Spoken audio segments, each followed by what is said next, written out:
पुण्यातील बलात्काराच्या दुर्दैवी घटनेची नैतिक जबाबदारी स्वीकारून राज्याच्या गृहमंत्र्यांनी तथा मुख्यमंत्र्यांनी तातडीने आपल्या पदाचा राजीनामा द्यावा, तसेच आरोपीला लवकरात लवकर अटक करून फाशीची शिक्षा द्यावी या मागणीसाठी राष्ट्रवादी काँग्रेस शरदचंद्र पवार पक्षाच्या वतीने स्वारगेट चौक येथे तीव्र आंदोलन करण्यात आलं।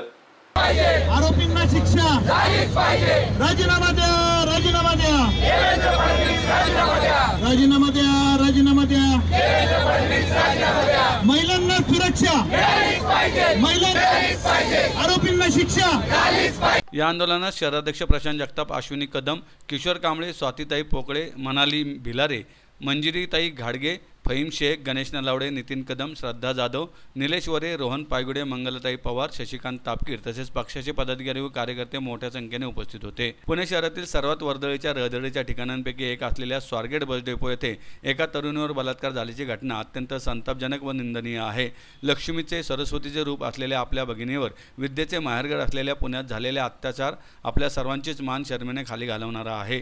केवळ राजकारणात व्यस्त असलेले, आपल्या गुन्हेगार मंत्र्यांची कातडी वाचवण्यात व्यस्त असलेले सरकार, दिल्लीच्या पायाशी लोळण घालण्यात मग्न असलेले गृहमंत्री हेच पुण्याच्या या दयनीय अवस्थेला जबाबदार असल्याचा आरोप यावेळी प्रशांत जगताप यांनी केलाय। मागचे 50 तास उलटून गेले तरी या ठिकाणी हा आरोपी सापडला जात नाही। ज्या आरोपीचं नाव माहिती आहे, गाव माहिती आहे, ज्याचं फुटेज आहे, ज्याचा मोबाईल ट्रेस करू शकतो, GPS नाही का त्याला शोधू शकतो, असं असताना जे शहर नाही का राज्याचं देशाचं IT हब म्हणून ओळखलं जातं, त्या शहरामध्ये टेक्नॉलॉजी असून CCTV कॅमेऱ्याचं जाळं असताना हा आरोपी ह्या सगळ्या टेक्नॉलॉजीच्या नाकआउट किचून पळून जातो।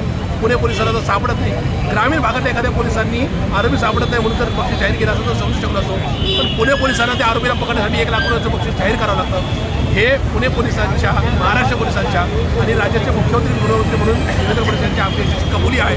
त्याच्यामुळे मान्य देवेंद्र फडणवीस यांनी त्यांचा राजीनामा द्यावा, राज्याची माफी मागावी आणि या आरोपीला सरकारने त्वरित अटक करून त्याला फाशीची शिक्षा द्यावी ही आमची मागणी आहे। आता गृहराज्यमंत्री आहेत, त्या गृहराज्यमंत्री जर येत असेल तर मला असं वाटतं की राज्याचे गृहमंत्री म्हणून जे मुख्य खातं सांभाळतात, राज्याचं प्रमुख सांभाळतात, त्यांचाच हे अपयश आहे। या शहरांनी त्यांना भरभरून दिलं आहे, नगरसेवक, आमदार, खासदार, पण या ठिकाणी त्यांच्याच खात्याच्या नाही का एका ऑफिसासमोर म्हणजे बसस्थानकाच्या समोरच नाही का पोलीस ठाणा आहे।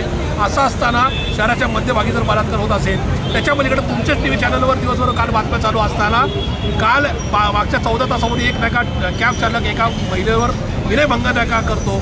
आता आज सकाळी ज्या बसस्थानकामध्ये बलात्कार झाला, जिथं पोलिसांचा बंदोबस्त आहे, तिथं पोलिसांच्या नाकावर टिचून पोलिसांच्या नजरेच्या समोर एक नाही का चोर त्या ठिकाणी एका नाही का महिला कंडक्टरची पर्स पळवतो। हे पुणे पोलिसांचा, या राज्यातल्या नाही का महाराष्ट्र पोलिसचा, या शहरातल्या या राज्यातल्या गुन्हेगारांवर वचक राहिलेलं आहे। याचं नाही का एकदम चित्र प्रदर्शित करणारं चित्र आहे असं मला वाटतं।